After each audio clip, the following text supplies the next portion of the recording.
Yeah, just press the button when I get it in. Yeah. Gotcha. I've done it a few times. All right, cool. Appreciate it, man.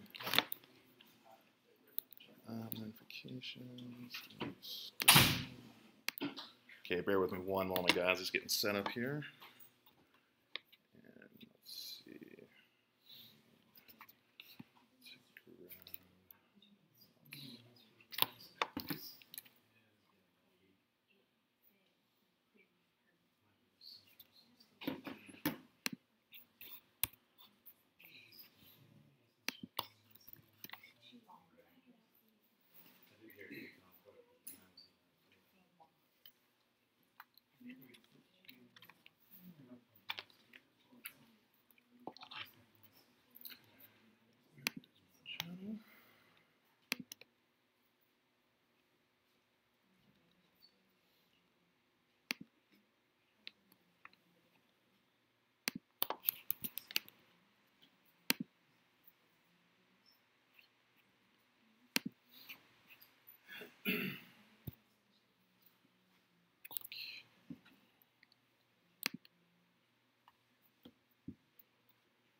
Looks like that's not going to run, so.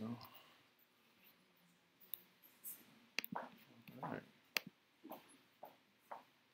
Everybody looked really excited to be here because we gotta show Canopy how awesome World is. So everybody be really happy. Thank you. Hey, what's up, James? You doing all right? Yeah, good. How are you? Good, man. Good. All right.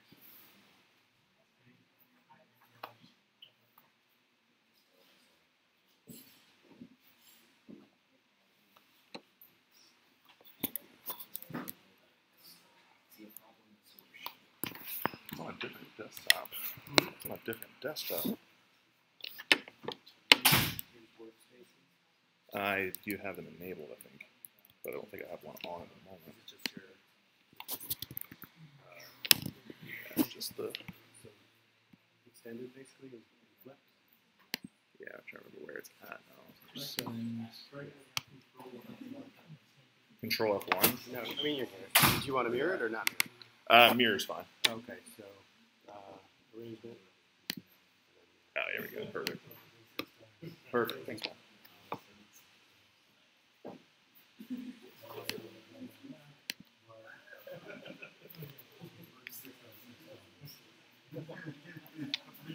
Oh, I think the resolution just dropped down. Oh, well. Hey, what's up? Lee?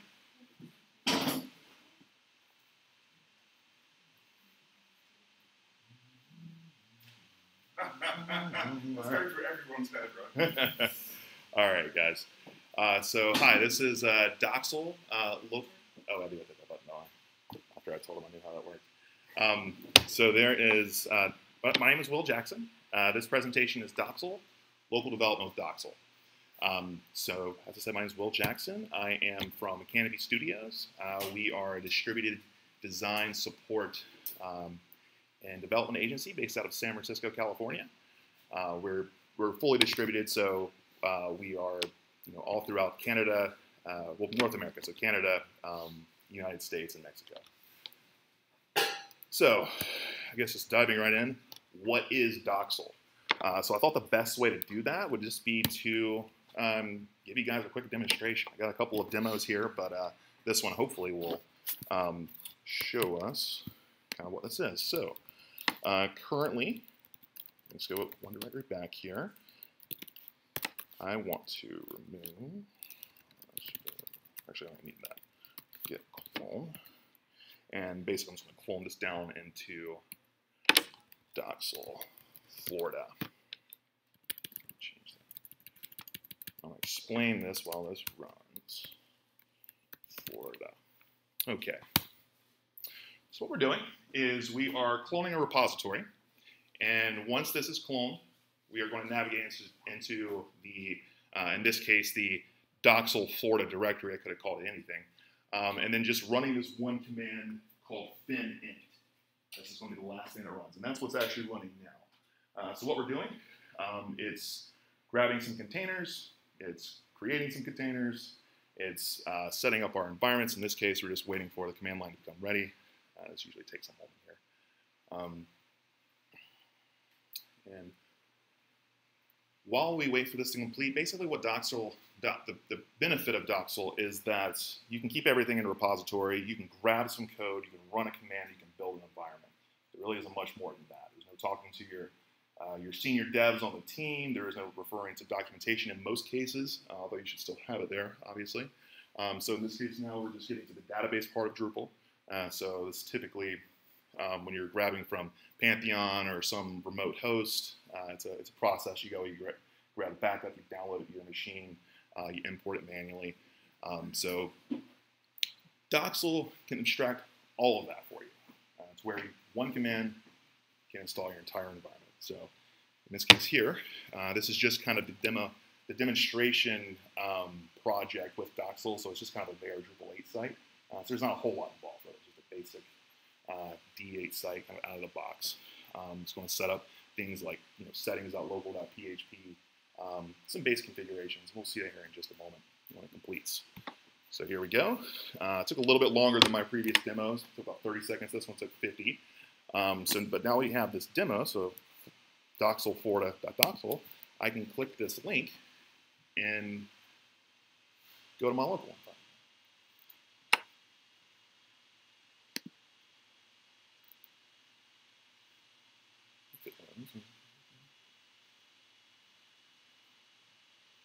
And that's a little bit slow this morning, but as you can see, there's our Drupal 8 site. So basic Drupal 8, it's kind of cool. Most of us have probably seen this, but I don't know if we've seen it set up that quick. So going back to the presentation now, I want to kind of talk about how we got here. So this it's been a long path since we've to get to where we're at, and most people when they get started with bare metal tools. So MAMP, XAMPP, LAMP even. Some of the pros of this setup, it's really easy to get configured. It's very well documented. Any system that you have, Windows, Mac, PC, or Linux, it works on all of them. Some of the cons here, though, there generally is a lot more onboarding time. You can't really sandbox, and what I mean by that is if you're working on a project, you have files and assets that are typically lingering around your system for a while. Databases, things from old projects, old backups. With bare metal setups, you typically have those files hanging around a lot longer. Also, different software versions. So, different versions of PHP. You might have a Drupal. You might still have a Drupal 6 site that you're maintaining for whatever reason. You might have a Drupal 7 site, and you probably own cutting edge sites too. A Drupal 8. So, trying to have one environment that runs all of those can become very tedious. And another thing is too is not really easily shareable. So you can document it, you can repeat the steps, you can script it, but repeating this environment it doesn't always work at the same time. Or, I think all of us have probably heard that saying, "It works on my local." So this is kind of problems of this old, I think early 2000s kind of era of web development. In some cases, it's still around production hosting, that sort of thing. But for local development, then we had virtual machines that came along. So we've got VirtualBox, namely Vagrant was the big thing here. We actually have a Vagrant file, a single file that we could commit to our repository that has the environment configuration all saved within that file, so that then we can do something like Vagrant up, and then it goes and grabs all the resources and the proper images that we need and builds the environment. Some of the cons of the setup, though, switching costs. So typically it's not, Vagrant and VirtualBox is not really well renowned for resource management. So if you have a bunch of sites installed and they're taking up those resources that run, you can spin them down, but you're still taking up the space that you allocate for that, even if you're not using it. And you also have to maintain an operating system. So there's where it is neat, it is cool, there's a lot of neat stuff you can do with it, and there are still some advantages to, say, a VirtualBox setup or virtual machine kind of setup. But you still have to maintain that operating system and it can be tedious, but still better than bare metal. It's getting in the right direction. So then we come to containers. So containers are similar to virtual machines, and actually in this case on my Mac, Docksal is actually running in a container. We'll talk more about that in a minute. But the nice thing about containers is that we can actually start really sandboxing with these. We can, and what I mean by that is that these apps and these containers are isolated from one another. So anything that we put into, let's say, the database or any of the files that we have, when we remove that container, those files typically go with it unless you specify to keep those around. So you can keep better management of your resources. Another thing is like a shared kernel. That's kind of goes toward it shares a kernel amongst all of the containers as opposed to like a virtual environment. Each virtual machine has its own operating system.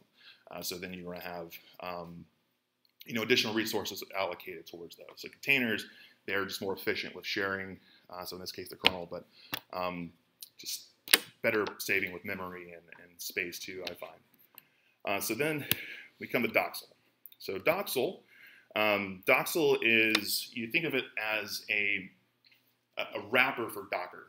So where Docker has a lot of cool stuff with containers, a lot of neat features that are there. There's still a lot of kind of overhead with it. Understanding port forwarding, knowing how that works, so you don't run into collision with services. There's just a lot of additional things that you have to kind of go through if you're working with vanilla Docker or vanilla containers that Docksal handles a lot for you. So deeper into Docksal, I mean, it's really easy to get set up. In most cases, it's just this single command curl get.docksal.io tac.sh or python.sh, and then with Linux, it runs native. There is no virtual machine required. Just Docker, install Docker. With Mac and Windows, there is a single VM. It's very thin. So in this case, it does require Linux to run, so that they use a VM. That's the recommended way. There actually is Docker for Windows and Docker for Mac. You can use that too. That if you were to get into Docker and if you were to get into just the vanilla Docker, you would probably run across that. You would probably see that as the recommended way to install Docker. Docker for Mac, Docker for Windows. Those are great solutions. They do work with Docksal, just not as good as the VM. So if you check out Docksal, keep that in mind.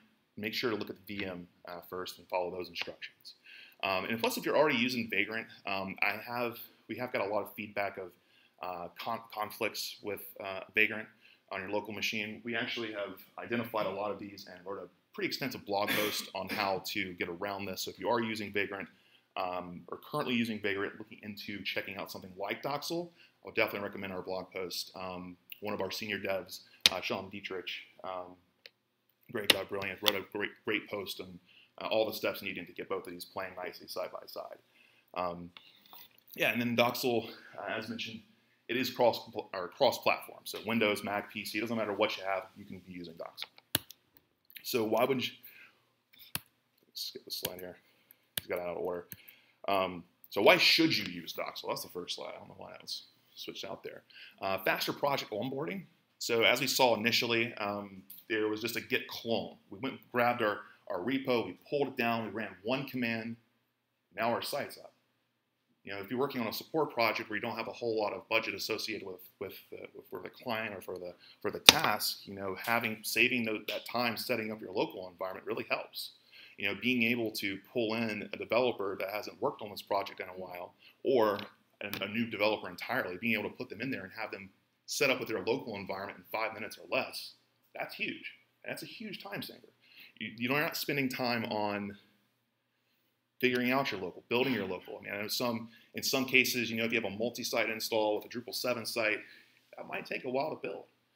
So, I mean, having that scripted and having that to where you can run one command and build the whole site, that's a huge time saver. I mean, it's just better documentation because, I mean, you really don't, you still need it, but it's not as important. You're not following it. It's not like a LAMP setup or a map setup where you're copying and pasting a bunch of setup commands over to get this set up. It is repeatable. So this same configuration, it's on my machine, it's on my my coworker's Windows machine, it's on my other coworker's Linux machine. It's the same exact file, the same configuration shared across all of them. So I know it's going to work. If it's set up right and doesn't have errors, it should be just fine. And again, since it is Docker, it is better for resource management. So some cases where you wouldn't want to use Docksal, and this is really more of a when you wouldn't want to use Docker question, because the biggest thing is that if you have an operating system other than Linux, Windows, IIS, I guess BSD, that you wouldn't want to use Docksal there. Docksal is also not for production hosting. Not that you couldn't do it. I mean, you could. Wouldn't recommend it, but you could definitely do it. But I'm just going to say you should not do it. It's going to go on record saying that. Why is that? It's just there's a lot of. I mean, for example, there's a lot of the database, for example. I mean, you've got a lot of things hard coded in there, like your database name is default, and then like a root is your username and password. Now you can change that, sure, but I mean that's the default settings, and it's not intended for that. So you could miss that. I mean, there's also some other things too. I mean, like if you're sharing keys. There's a lot of stuff that it's intended for. It's intended for local development. It's not intended for production development or production hosting. If you're looking into Docker-based production hosting, I would check out. There is a service called Lagoon. It's Lagoon. It's put out by the folks out of Mazy.io, and it's not specific to Docksal, but it's more Docker-based hosting. It's kind of Docker Compose model. You give them a Compose file, and they'll host it for you. So thanks for the question.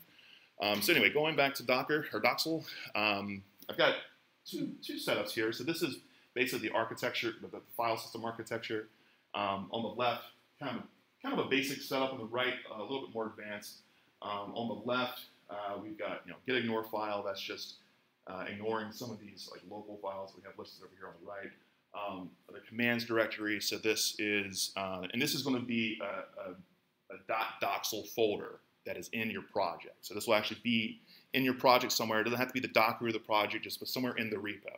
So if you follow the practice of making initializing your repo one directory back and making like a web or like a doc root directory, this could be one directory back in that. We've got a Docksal environment, so that's basically where our general configuration and settings are saved.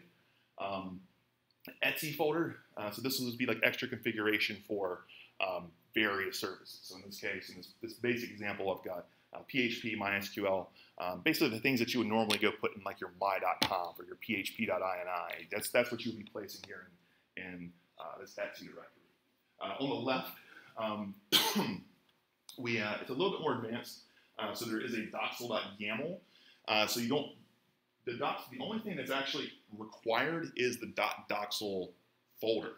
So if there's a .docksal folder, there's a lot of default settings that come with Docksal that will get it started.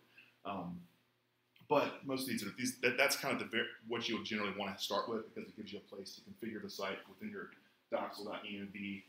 Some basic settings around MySQL and PHP. For the advanced setup, we've got local settings. We're going to look at some of these files too, but we got our local settings for any customizations and things that we have only for our environment. So anything for the main docksal.env, that would be more of a global configuration. Everybody would have that. Those changes would be like committed to the repo.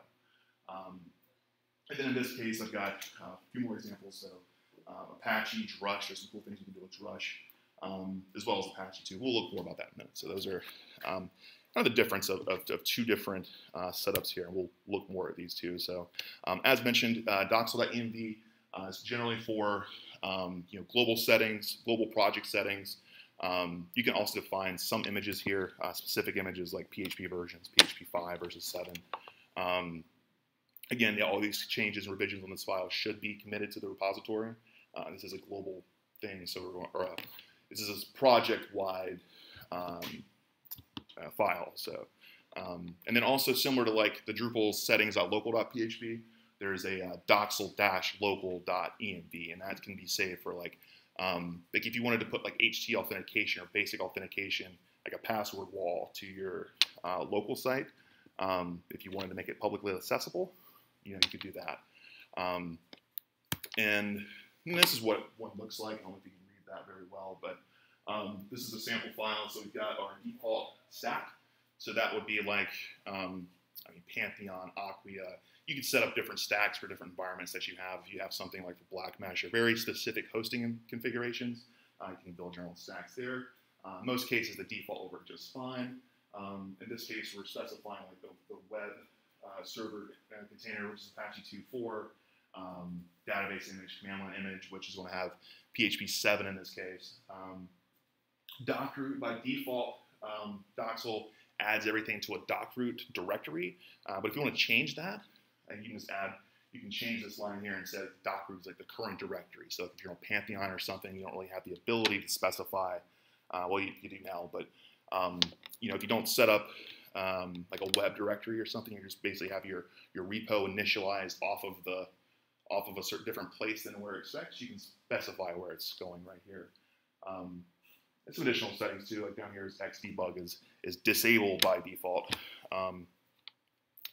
And then yeah, the docksal.yaml file, if you're familiar with Docker Compose, it's very similar to that. It's written very similar to that. Basically, it takes all of these different containers. It's one file that takes all those containers and then wires them together. Basically configures them to work with one another. It can also be used to inject custom configuration to your containers. We'll see an example of that in just a moment here. And changes made here are typically meant to be committed to the repository. So those files would be shared on the project. And just like the docksal.env, you can also create, it's a typo there, but a docksal local.yaml as well. So if you wanted to do something like install Mailhog, which is a service to soak or suck in all the email that's being sent out from your server, or install Solar, or to demonstrate or to kind of test things out before committing it back to the parent project. There's a lot of reasons why you would want to use the local YAML file as opposed to the global one. But once you have things tested, or for any type of permanent changes, permanent solutions to that project, docksal.yaml. And this is what this looks like. So again, if you are familiar with Docker Compose, this is very similar to that. It's almost identical. So in this case, we've got our web container, which we specified. Most of this is default with the exception of this file proxy thing right here, which big long line. And essentially what this is doing, which is really cool, if you've ever used the stage file proxy module, where if you're trying to download files or prevent yourself from having to download a large file system from a website, this is a way that you don't have to do that. You don't have to even enable the module. You don't have to download or anything. It's just handling it via Apache. And it's being handled via the YAML file, so there is no extra module that you have to do. There's nothing, you don't have to bootstrap Drupal in order to configure your file redirects, so to speak. So this kind of just handles it out of the box for you without adding a module. And that's like an example of some customizations you can do to your containers and your environments in this case. And then the rest is pretty standard. We've got database sets, command line. And down here, we've actually got some extra stuff too. So these are extra variables with our site. These are the Pantheon Terminus email tokens. We'll get to that in a minute. We had a more advanced demo where we're actually going to demonstrate what this does. But yeah, so this is where you would extend that out, support any customizations that you may have. And again, you could test this in like a docksal local.yaml before you put it over to the main file. Then we have custom commands. This, I think, is the meat of Docksal. Essentially, they're just bash scripts. I mean, if you know bash and you know how to write shell scripts, I mean, you're already home. You already know how to write them. Essentially, they're just extra commands for Docksal. These, they have, if you put this in, if you remember in that directory, there was a commands directory. It's basically just these shell scripts you basically put there, you name them, and then they're available to your Docksal project. Fin is that's how you run it, but yeah, you would see all the commands that you run there. I mean, and those could really do anything you want. Anything that you can do with bash, drush or terminus or whatever you have, you could totally script all of that. And then we also have the concept of global commands. A global command will be saved into your your home directory, so it wouldn't necessarily be associated with a project, but it would be all projects. So all projects on your machine. So on my laptop, if I have a global command, I have it on whatever directory I go to. It's not project specific. But if I wanted a project specific command, for example, I need to go out to Blackmesh for this particular host using this drush alias, download a database, pull that down, install it. That's only useful for this one project. So that's something that would be a project command, as opposed to I want to create a new site from Pantheon, and I've got hundreds of sites in my Pantheon account, so which one do I want to pick from? So that would be another example of a global command where you can run the command, go out, pull Pantheon, and then create a project based on that global command, what current directory or whatever you're in. And here's an example of a custom command. It's just a bash script, nothing special. We can go over and talk about this, but essentially it's just showing you that it's a bash script. There's some terminus stuff happening here, in which I think now I want to show you. Okay, so I am going to cheat a little bit in this one, just because it's Pantheon. There's a little bit more stuff involved. We'll talk about the more involved things. The biggest one is just that there's a terminus token that we need to get. You put that in your local file. If I just clone the file down, I'm not going to have a local file, and it's a live demo, so it'll inevitably fail when I go try to grab the token from Pantheon. So I'm cheating a little bit by just having my local file already set up. But we'll look at that in a minute and kind of go over that. So going into Pantheon Drupal 8, and judging by the last one taking 50 seconds, this one might take a little bit longer. But I'm in this directory, and I'm just going to do an ls real quick. So we can see this is just a Drupal site. And actually, if I go into my Docksal directory, we can see these files. It's kind of low. I don't know if you guys can see. Let me try. So do that, and then a little low.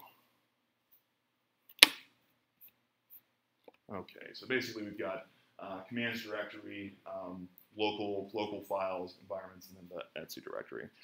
So all I want to do here is just type fin in it. And fin is how you use Docksal. So fin is like the command that is your command to initiate Docksal. There's a bunch of help. So think of it like drush for Docksal. I mean, that's the file that you're running. In this case, it is going to take a little bit longer. We're still only using a few different containers, but in this case, this part's similar, just kind of creating the initial project. And it's going to go run through a bunch of, a few custom commands. And we'll walk through these commands in a few moments here so we can kind of see what's happening behind the scenes. Plus, this is all shared on GitHub too. So I'll also have a link if you guys want to check this out. Use this project, use it as a demo for your own Pantheon sites. By all means, we'll have that link shared at the end so you guys can get access to that if you want to check it out. And well, while that's going on, sure, yeah. So I saw the composer basin. So are you running dependency PHP dependency with Drupal root? Are you just doing your config modules? What are you? How are you getting Drupal in? Yeah. So there are a number of ways to do this. Actually, the way I would recommend to do this, at Canopy, we have a Composer-based setup. I mean, basically you can install Drupal with Composer. It's a repo, everything's set up and configured. It's pretty much where you just get it and compose up and install.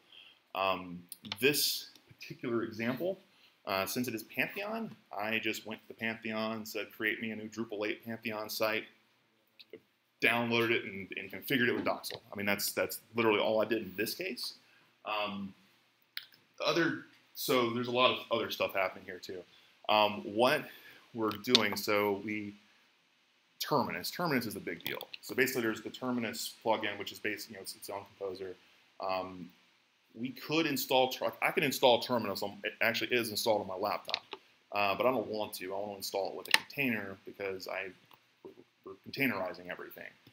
So I don't want to have to worry about what composer version I got. I don't want to have to worry about like, oh, I've got, a really old version of Terminus or something like that. I always want it to be the most recent version, the most supported version. So in this case, Terminus and Composer, all that's installed on the container layer, as opposed to on the local machine, which in this case it just happens to be. But yeah, so this is a way that you just kind of put everything in there. I don't know if that answers the question, but. No,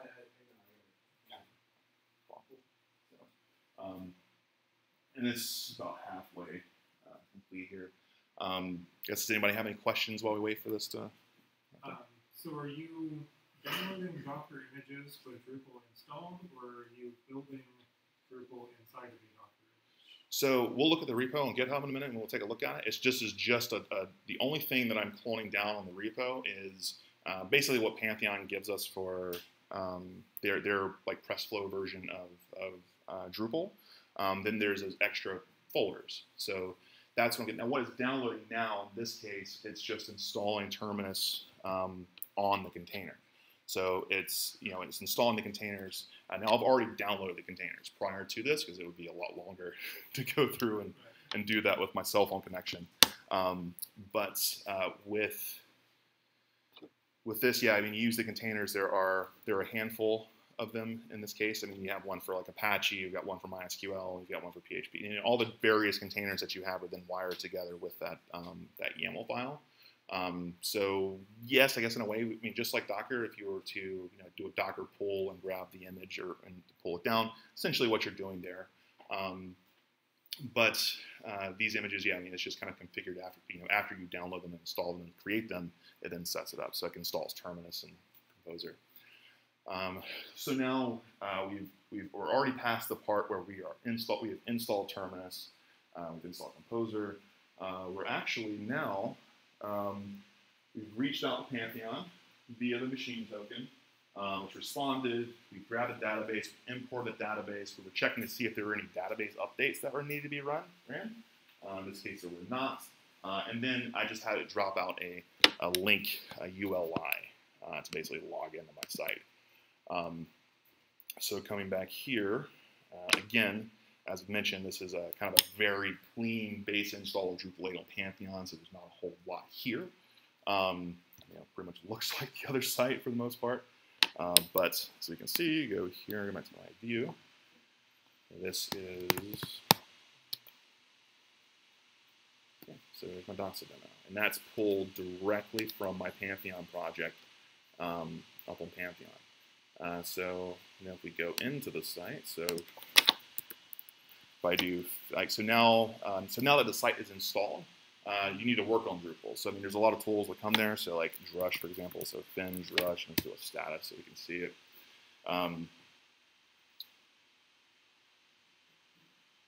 So yeah, we've got bootstrap successfully. We have Drupal console. And then a few other Drupal tools too. So Xdebug comes turned on. So if you wanted to enable Xdebug, it's just go into that environment folder or environment file and then enable it. So this is going back to the project. Yeah. So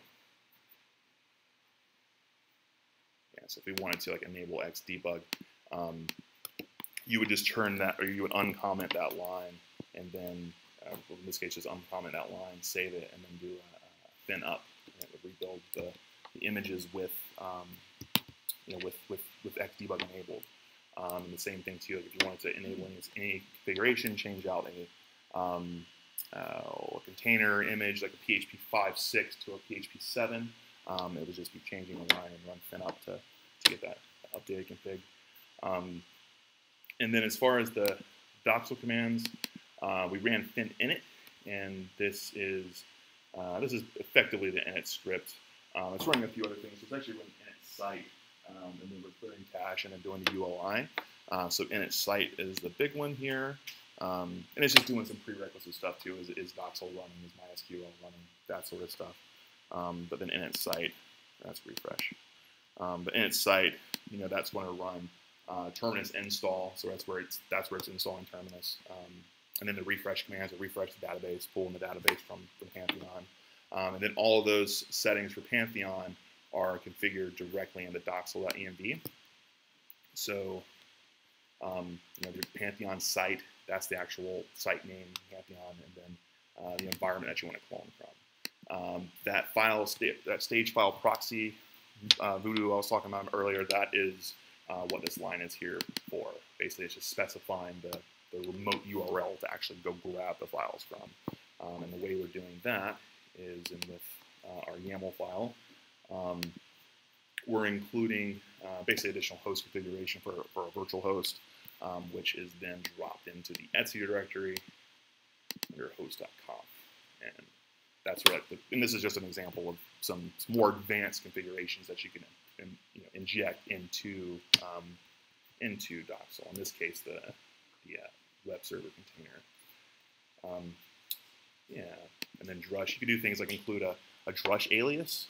So if you're working on something that's not terminus based, a non-Pantheon site, black mesh, or pretty much anything that you have a drush alias to connect to, you could include that drush alias in the drush directory, and then with your custom commands, you can just refer back to that alias file, to with drush. So that way you're not limited to just Pantheon. You can, anything that you have SSH access to, you can have one command to install your entire site.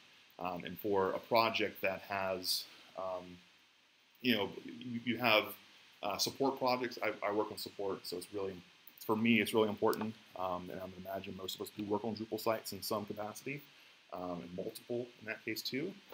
So if that's the case, just using Docksal makes it to where that entire environment can be configured in one file. And then if I go from my home computer to my laptop, I can clone the repo, run one command, and be back in business, and not have to worry about how out of date is my machine, or how out of date is my environment on my laptop. I can just pick up and go, which is really useful. Not that I'll leave the house. Yeah, let's see. I think that is the Apache based file management, is that something built into Docksal, or is that something that you did yourself? We build ourselves. Yeah. Is that publicly available somewhere? That's really cool. Yes, I've actually got that. So, next slide actually. So that wait this again. So we've got a Pantheon repo right here. So it's Pantheon Docksal demo. That, if you want to go there, that is pretty much that entire Pantheon project. Now, granted, it's not Pantheon; it's on GitHub, so it wouldn't be intended for you to use it as a as kind of like a base, but more as a guide, as an example. And the Docksal and Vagrant demo, I would highly recommend if you are using Vagrant and you are anticipating to check out Docksal, I would strongly encourage it. But definitely go check out our blog post on canopystudios.com. It's great. It's a great resource for getting both of those to play nicely with each other. And then Docksal.io, there's just a whole lot of documentation there. And actually, I want to kind of show you this right. Oh, let's go there.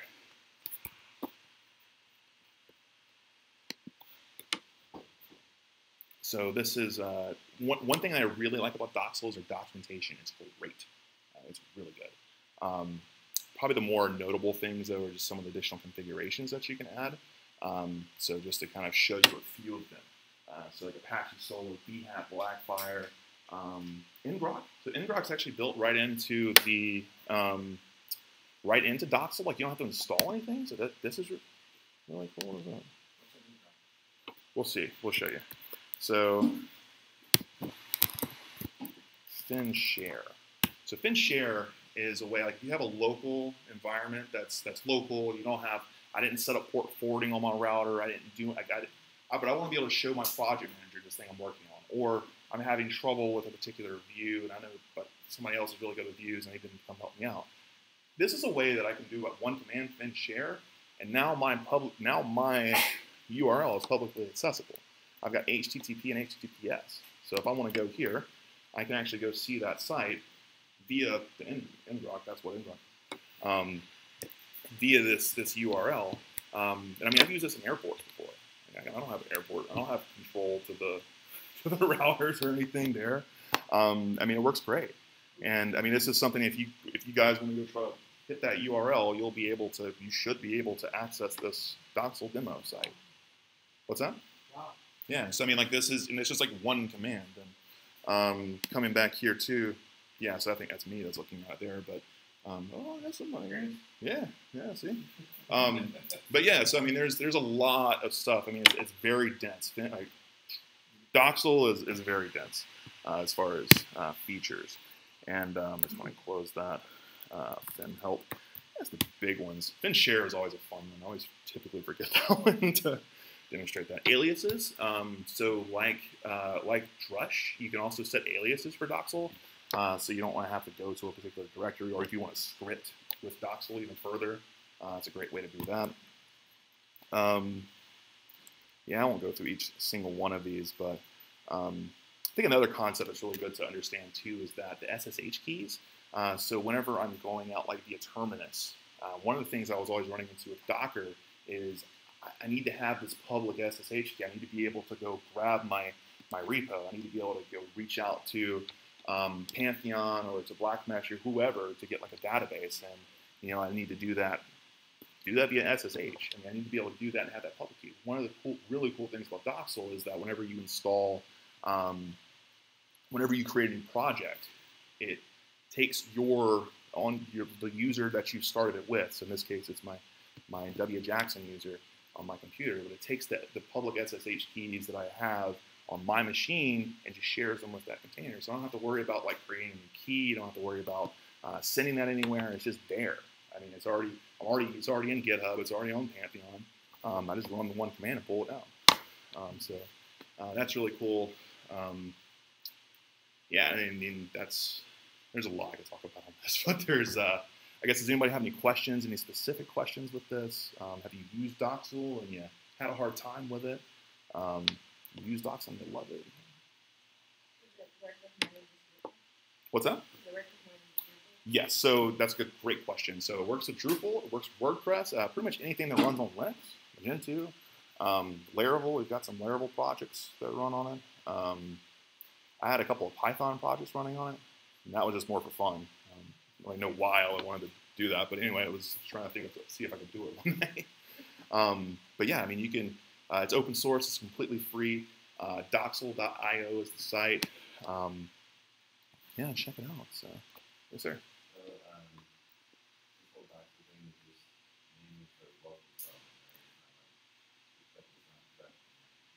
Correct. Yeah. I mean, you can. I mean, like you could. Wouldn't recommend it. It's just it's intended for local development. I mean, there's just a lot of tools, configurations, and assumptions that are being made that do that. So it's going to be a security. I mean, it's going to be a huge security risk to do that. Not that that couldn't be fixed, but I mean, it's correct. Correct. So another thing that you could do, so if you were wanting to get into more like advanced hosting, Lagoon is what I would. Just want to plug in. I need to go actually look it up. Lagoon, I think it's definitely by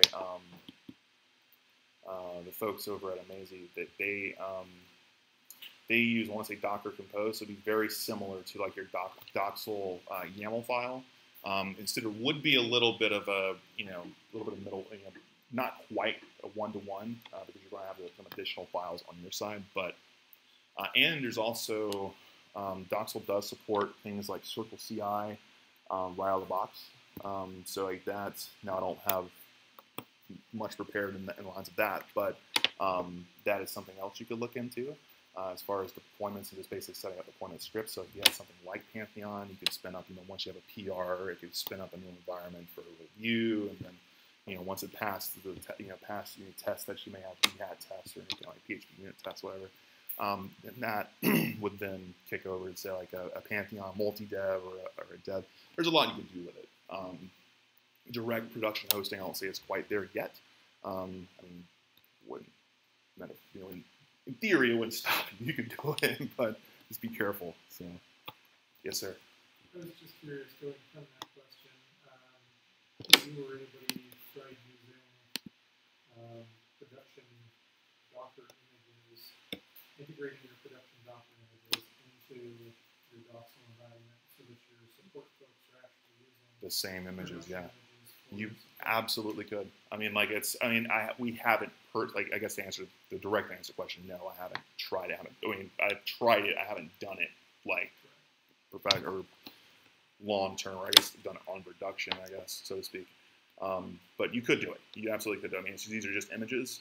So anything you find on Docker Hub, I mean, you could put it up there. It's a YAML.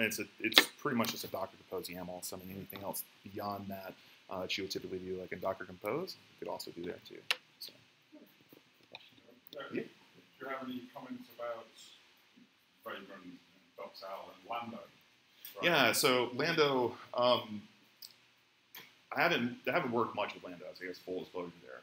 But some of the feedback some of the early feedback that I heard with it was that it didn't play very well with multi-dev or multi-site installs. We just with support we have a few support, so still mostly Drupal 7, and with that we still have a fair amount of multi-site clients, and with those it's more of a matter of standardization. So I know Docksal will work on anything that I throw at Drupal. So Drupal 7, Drupal 8, Drupal 6, or even Drupal 4.6. Right. Right. So I mean, like it just does everything we need. And on top of that too, and this is kind of a bias thing, I believe, but in my mind, this is kind of like what I always imagined it being. And then once it worked and did, kind of was the thing, the one tool I was, seeking for years. And then it's here, and it's like I didn't really look at much else. But no, Lando's another good one too. There's also, is it Druid? There's another one. Druid turned into this. No, you can Druid. There's two of them that are very closely named. Yeah, Druid used to be this, but some of them came here. But no, there's another one. Well, that's another one though. I mean, there are a few of them. Yeah, I want to say Lando's the. What was it first? Calabox. Calabox. It's Calabox. Calabox too, but Calabox burned so many people, we just renamed it. Yeah. I think they built it and realised it was supposed to do all this, and it never quite lived up to the hype, so they have to throw the Calabox name away. Yeah. Well, Calabox, I tried, and I hated it in 10 minutes. Yeah. It's cool. Yeah, there were some cool things about Calabox. I mean, like Solar. I mean, as far as being able to quickly, I got a Pantheon site. I need to test this Solar thing. I don't know if because they're still running Solar 3.5. Yeah. And you've got to run that. You can't run that on Java 9. Right. You can only partially run it on Java 8. Yeah. Yeah. So are you guys using Lando? No. I just wondered. Gotcha. Derek talks a lot about Lando and developing. Yeah, I've heard about it. I heard it works pretty well, and very well from some of the people that say it. But some of you were saying, Calabox burned you the first time around, and let's let that progress a bit, and then we'll go and play with it. Yeah, and another thing too, like the folks, from the way I heard, it was just like there were some kind of differences in where they wanted the project to go. So they kind of spun out into two separate projects. The Calabox is still around. Yeah. So, and also this is the first time doing this presentation, so I'm trying to feel the audience, feel the progression and timeline and everything too. So, any feedback that you guys have, would love to hear it. Good, bad. I want to make it to where everybody enjoys it. So that's the ultimate goal. But I definitely thank you all for staying here for the last session track of the day. Thank the Drupal Camp Florida people, and I thank all you guys too.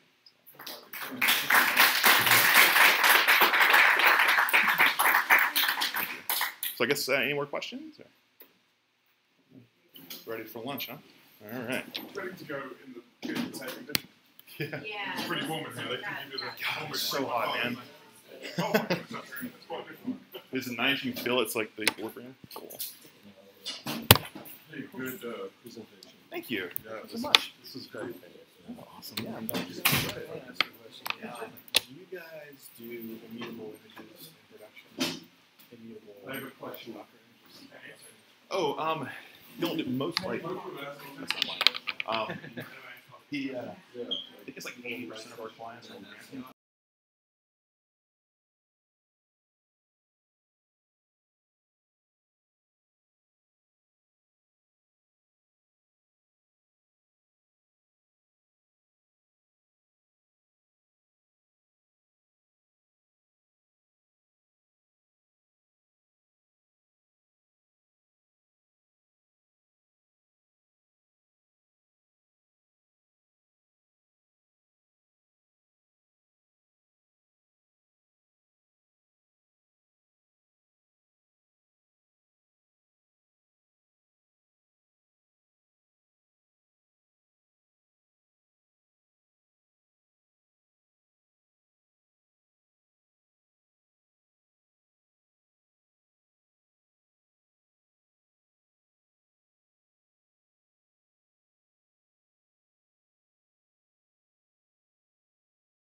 double check that because it's like Sure, I'm pretty sure it's Okay.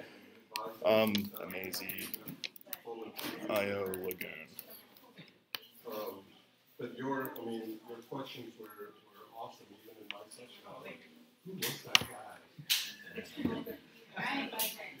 Oh, good. All right, I'll check that out. Yeah, it's but yeah, Docker based. And they have a really cool demo. If you ever have to get a chance to see them in person, they've got a whole bunch of Raspberry Pis, and they're basically little screens attached to every one of them. They simulate like, okay, well, what happens if I pull the cord or I lose connection here and it kicks over here? And it's dope. It's really cool. It is really cool, but it's definitely check out. All right, thank you. Thanks so much. Safe travel. Thanks, man. I didn't want to detract, but we were looking at OpenShift and CodeEnvy or Eclipse Shell. Have you had a chance to look at that and see how it compares? I have not, but the Lagoon service I was talking about, it's actually built in OpenShift, and if you're interested in that, definitely check it out. They're doing some really cool stuff with more like the production hosting kind of scaling. If one instance goes down, one node goes down, being able to replicate back to other ones. I was just telling them about they have a really cool demo of like Raspberry Pis, and basically you lose